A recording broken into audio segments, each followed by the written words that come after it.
नमस्कार दोस्तों, कैसे हैं आप? कैसी चल रही है तैयारी? यूपी टेट की अगर आप तैयारी कर रहे हैं या सी टेट की तैयारी कर रहे हैं तो स्वागत है आपका एम ऑनलाइन क्लासेस में। और मैं आपके लिए लाने वाला हूं अगले 1 माह के लिए, या तब जब तक आपकी परीक्षा नहीं हो जाती है तब तक, एक ऐसी सीरीज़ जिसमें मैं रोज़ मैथ्स का एक कॉन्सेप्ट आपको बताऊंगा, रोज़ एक सवाल बताऊंगा।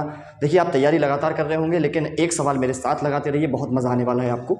अच्छे अच्छे सवाल होंगे, अच्छा कॉन्सेप्ट उसके पीछे का मैं आपको समझाऊंगा। जैसे आज मैं आपके लिए एक सवाल लेके आया हूँ, वृत्त का एक सवाल लेके आया हूँ। आप सबसे पहले इस वीडियो को रोक के इस सवाल को लगाने की कोशिश करिए, और अगर आप उसे लगा लेते हैं तो बहुत अच्छी बात है, और अगर नहीं लगा पाते हैं तो फिर उसके साथ हम लोग सॉल्यूशन करेंगे, एक साथ सॉल्यूशन करेंगे। तो सबसे पहले यहीं पे वीडियो को रोकिए और इसका सॉल्यूशन करिए आप, तब हम लोग आगे बढ़ते हैं। मुझे उम्मीद है कि आपने वीडियो को रोक लिया होगा और इस सवाल को लगा लिया होगा। अब देखिए ये सवाल क्या कह रहा है, अगर आपसे नहीं बना है तो इसको समझने की कोशिश करिए। एबीसीडी एक चक्रीय चतुर्भुज है, ये आपको दिखाई दे रहा है। एबीसीडी एक चक्रीय चतुर्भुज है और इसमें कोण CAQ का मान 70 अंश दिया हुआ है। CAQ का मान 70 अंश दिया हुआ है। देखिए ये वाला कोण 70 अंश का दिया हुआ है, CAQ। इसके बाद उसने ABC का मान पूछ लिया है, ABC का मान पूछ लिया है, ये वाला मान हमें बताना है। तो क्या अप्रोच होगा इस सवाल को लगाने के लिए, कैसे करें हम ये सवाल? आ जाए परीक्षा में, आपने बहुत पढ़ लिया वृत्त को, ये तो पढ़ लिया कि केंद्र पर बना हुआ कोण परिधि पर बने हुए कोण का दोगुना होता है, बहुत कुछ पढ़ लिया। लेकिन ऐसे सवाल जब आ जाएंगे आप क्या करेंगे? आपको तो पूरे 30/30 चाहिए भाई, 29 के साथ समझौता कौन करेगा? तो सवाल को समझिए, इसमें क्या अप्रोच होगी। मैं पहले जल्दी से बताता हूँ कैसे करेंगे, फिर विस्तार से भी बता देता हूँ कैसे करेंगे। आराम से समझिए, बहुत अच्छा कॉन्सेप्ट है, ठीक है। देखिए वृत्त में एक कॉन्सेप्ट होता है कि अगर मान लीजिए कोई भी वृत्त बना हुआ है, मान लीजिए ये वृत्त है, और अगर इसके अंदर कोई भी त्रिभुज बना दिया जाए इस तरीके से, माफ कीजिए एक बार अच्छे से बना लेता हूँ, इस तरीके से कोई भी त्रिभुज बना दिया जाए, और ये जो जीवा आपको दिखाई दे रही है, अगर यहां से कोई स्पर्श रेखा खींची गई है तो जीवा के इधर वाला कोण, ये पूरा कोण इस सामने वाले कोण के बराबर होता है हमेशा, ये हमेशा होता है। इधर वाला कोण इधर वाले कोण के बराबर होता है। और अगर इसी प्रकार से इस तरफ जीवा के इस तरफ कोई कोण बना दिया जाए तो ये वाला कोण होगा वो जीवा के इधर वाले कोण के बराबर होगा। ये तो पहला कॉन्सेप्ट है, आप बार बार रिपीट करके देख लीजिएगा, इस बात को सुन लीजिएगा तो समझ में आ जाएगा। मैंने कहा मैंने एक जीवा खींची और इधर पे ऐसे खींचा तो ये वाला कोण इसके बराबर होगा, और इसी प्रकार से ये वाला कोण इसके बराबर होता है। ये डायरेक्ट बात है। अब अगर ये बात डायरेक्ट है सचमुच, तो इसका मतलब ये हुआ कि अगर ये वाला कोण 70 अंश का है तो जीवा तो ये है, तो जीवा जो इस तरफ कोण बना रही है ये वाला भी कितने अंश का जाएगा भैया? 70 अंश का। अब आपको पता है कि ABCD ये जो चतुर्भुज है ये चक्रीय चतुर्भुज है, और आप जानते हैं कि चक्रीय चतुर्भुज के आमने सामने वाले कोण, सन्मुख कोणों का योग हमेशा कितना होता है? 180। तो मुझे बताओ अगर ये 70 का है तो आपका ये कितना का हो जाएगा?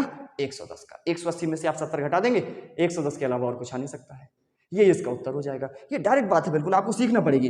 अब आप विस्तार से कहेंगे ये भैया हुआ कैसे है, तो मैं आपको 2 मिनट में ये भी समझा देता हूं कि ये भैया हुआ कैसे है। देखिए ध्यान से समझिए, ये पूरा कोण कितने अंश का दिया है? 70 अंश का। मान रहे इस बात को? आप नहीं मान रहे, मानना पड़ेगा।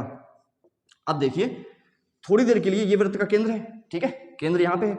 मैंने मान लीजिए केंद्र से इस भुजा को यहाँ मिला दिया और इधर से इस भुजा को इधर मिला दिया, ठीक है, चलेगा इतना? अच्छा, अब OA PQ पर लंबवत होगा या नहीं होगा? क्योंकि केंद्र से अगर स्पर्श रेखा पर एक रेखा खींची जाए तो वो लंबवत होती है। इसका मतलब हुआ कि ये पूरा कोण कितने अंश का है? 90 अंश का, ठीक है। यानी अगर ये पूरा 90 का है और ये अगर 70 का है, तो अब आप जानते हैं कि ये वाला कोण जो बचा है 90 में से 70 के कितने बचे? केवल 20। अब आप खुद बताइए कि COA एक समद्विबाहु त्रिभुज है या नहीं है? बिल्कुल है, क्योंकि OA और OC आपस में क्या है? त्रिज्याएं, और ये दोनों बराबर होंगी। तो अगर ये 20 का है तो ये वाला इधर पे भी कोण कितने का होगा? 20 का। अब अगर ये 20-20 के हो गए हैं तो ये त्रिभुज दिख रहा है आपको OAC, 20 और 20 40 हो गए, तो ये वाला कितने का बचा? 140 का। क्योंकि तीनों कोणों का योग 180 होना चाहिए किसी भी त्रिभुज में, चाहे वो त्रिभुज COA हो चाहे दुनिया का कोई भी त्रिभुज हो। अब आपको पता है कि ये कोण केंद्र पे बन रहा है कि नहीं बन रहा है, और इसी जीवा से ये कोण जीवा पे बन रहा है, तो सॉरी परिधि पे बन रहा है, तो परिधि पे बना हुआ कोण केंद्र पे बने हुए कोण का आधा होता है। अब क्योंकि भैया ये 140 का है तो ये कितने का होगा? 140 का आधा करना तो जानते हो कितने का होगा? 70 का होगा। अब आप खुद देखो कि फिर से चक्रीय चतुर्भुज बन गया, और ये अगर 70 का है तो ये अब कितने का होगा? 110 का, क्योंकि चक्रीय चतुर्भुज के सन्मुख कोणों का योग कितना होने वाला है? 180 अंश। मुझे लगता है कि आपको ये कॉन्सेप्ट का सवाल समझ में आ चुका होगा। मेरी प्रार्थना है कि आप इसे इतना लंबा मत करिएगा, आप डायरेक्ट ये बात समझिए कि अगर कोई भी वृत्त दिया हुआ है और कोई जीवा पड़ी हुई है उसमें, तो जीवा अगर बाईं ओर कोई कोण बनाती है और यहां से स्पर्श रेखा हम खींच दें तो यहां दाईं ओर वाला बराबर होता है, यानी ये 70 का होगा तो ये भी 70 का होगा। इसका उल्टा समझ लो कि अगर जीवा इस तरफ कोई कोण बनाएगी तो ये वाला कोण जीवा के इस तरफ की स्पर्श रेखा के बने हुए कोण के बराबर होगा, यानी ये अगर 80 का है तो इधर वाला भी कितना होगा, 80 का होगा।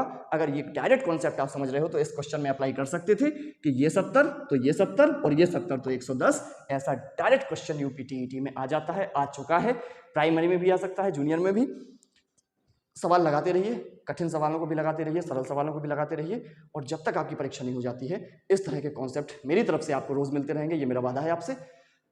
बहुत बहुत धन्यवाद।